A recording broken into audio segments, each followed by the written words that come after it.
Now let's talk about Taiwan, another geopolitical flashpoint that saw a power transition today. A new president has taken charge of this island. His name is Lai Ching-te.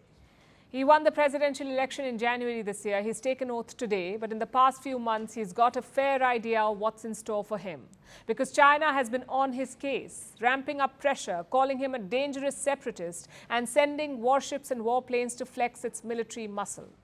Today, President Lai issued a response. Our next report has the details. 31 times. That's how often Taiwan's new president, Lai Ching-te, used the phrase democracy in his inauguration speech. Clearly, in the face of constant threats from China, Lai Ching-te wants to make democracy Taiwan's biggest strength. He wants Beijing to accept this reality.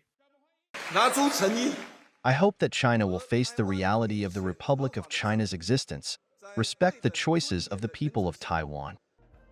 Lai's swearing in reaffirmed the strength of Taiwan's democratic institutions.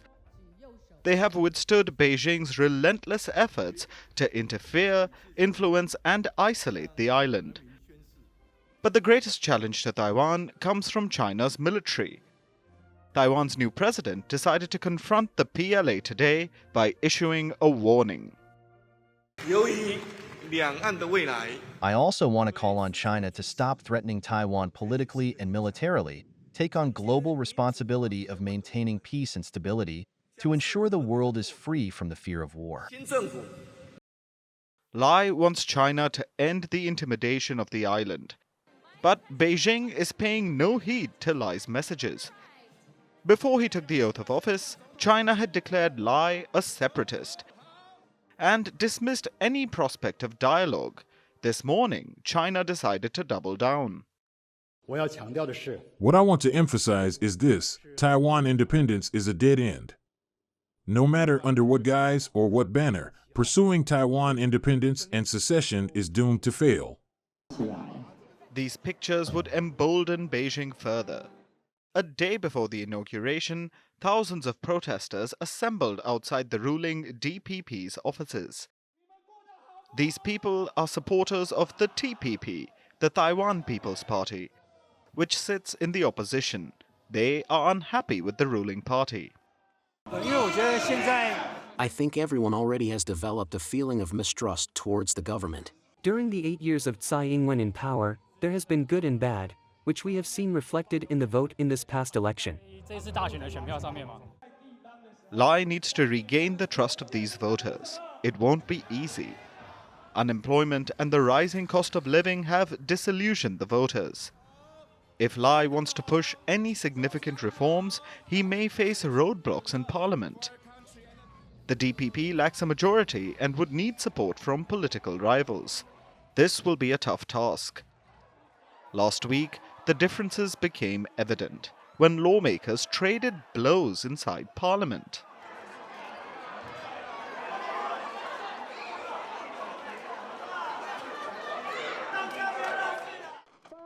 These differences will also hinder Taiwan's military.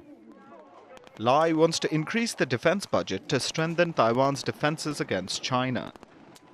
However, a split parliament may obstruct this plan. When leaders take high office, they often get a honeymoon period to ease into the job.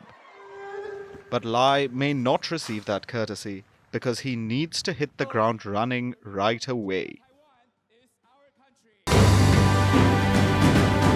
Firstpost reports from the world's second largest continent.